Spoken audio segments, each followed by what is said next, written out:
Really liked the day. Thought they competed well in practice. Took us a while. We had to get going again. They've been off for a little while, but competed well. Timing and things a little off in the beginning, but just got better. They kept competing and getting it back, throwing, catching, tackling, covering. You could just see kicking, everything. I mean, but good, solid first day. We went back to fundamentals like we do in camp.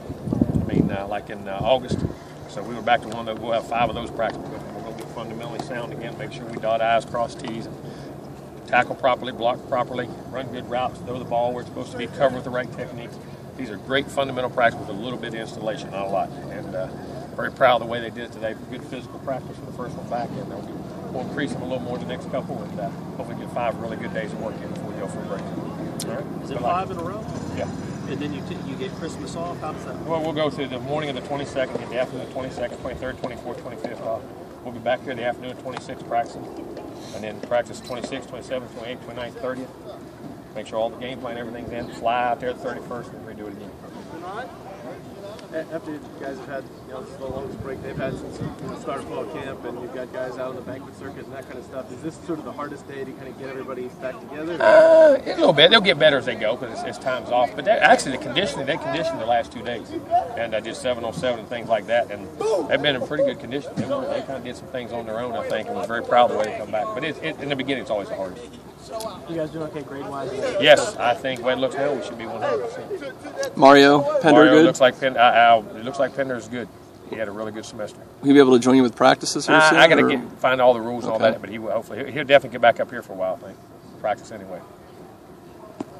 Yes, he had a good semester. What's the challenge as a coach with this?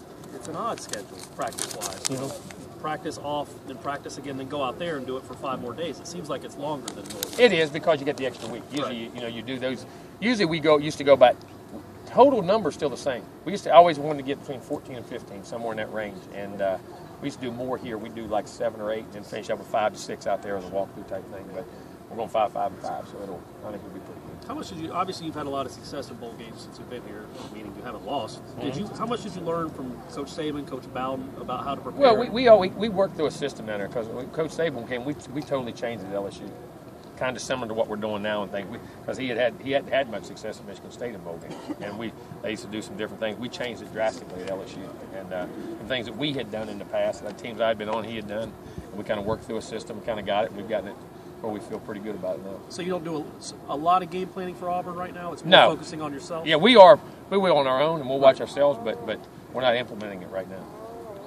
We got to get back to some fundamentals. When the guys are away like they've been, is it you tell them, hey, clear your head, take some time away? Or yeah, I do. And then if you want to look at a little bit, or but don't give yourself time. You got to get away every now and then. We've won 7 or 8 straight weeks at the end of the season. We're banged and bruised. I thought it was good for the body and their mind. You've had it obviously before at other schools, but having all these guys that have been at banquets and awards and for Heisman, any challenges there with those guys? Not really. They've been good. This team, I tell you, has been really resilient. They were looking for. They were kind of getting tired of it. They were kind of looking forward to getting back out here practicing. But that is, I get on the individual himself, and I didn't see any signs of it today. Some of the guys maybe have a little fun with Jameis after the weekend and all that. Or? I haven't heard. I mean, I'm sure they will. I'm sure they will. I haven't heard any of it. Jimmy, you had the whole experience for you? It was good. It was like I say, unique, and that you got to see him go through all those things. I'm very proud of the way he handled them, and also you understand the company in which he's in when you really walk to those banquets and that and you have the black tie affair on Monday night and see all those winners and all those names on a list, and you realize it's an elite company, and it's a pretty neat experience, that's for sure. How did you feel like you went through all of that? I thought he did excellent. I thought he handled it very well. I thought he did very well thought out answers, and was himself again, and very charismatic to the press. You had a JUCO guy sign today. Can you talk about him yet, or does it still need to go through something? I think it's got to come in. I don't want to. All right, gotcha. Anybody check. You can talk about? No. Not yet. Not yet. Well, you always trying to get Try, man. Looking for those notes.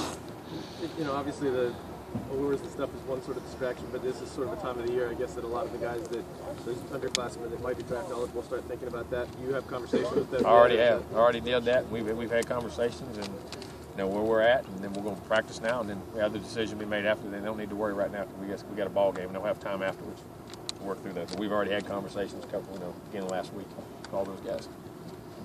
Does the fact that guys like, not necessarily maybe around anybody specifically, but the way that Christian and LaMarcus decided to come back last year and have turned in such good years, can that be sort of a good reminder for guys? Oh, it is. It is. Here's the thing: you got to make good decisions based off the information you have at the present time and what your true value is to the next level. And you got to do two things: you want maximum value out of yourself when you go and how you go. That they're not buying you on sale. Or that, if you're as high as you can go, you need to go. I mean, those are the things I think that to factor into it. And make sure you trust the guys giving you the information and gets the right information. Not listen to everybody out there who's trying to make money off of you.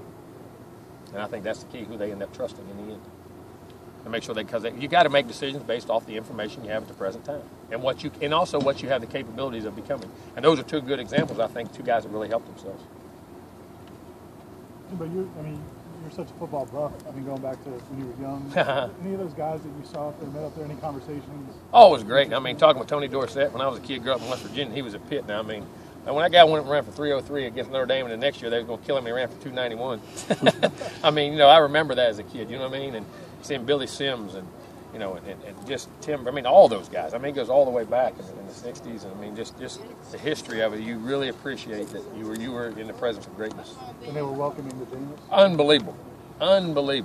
And very come up and speak to us, Coach. Having a great year. They're fans of the game, just like they're keeping up with what's going on today, and very polite the other way. Even coming up to us and speaking and having long conversations and interested in what's going on, talking about some of the players we have. I mean, they're fans of the game just like we're fans of them. You know what I'm saying? It was very neat to be around. And, I mean, unbelievable group of guys. Very classy.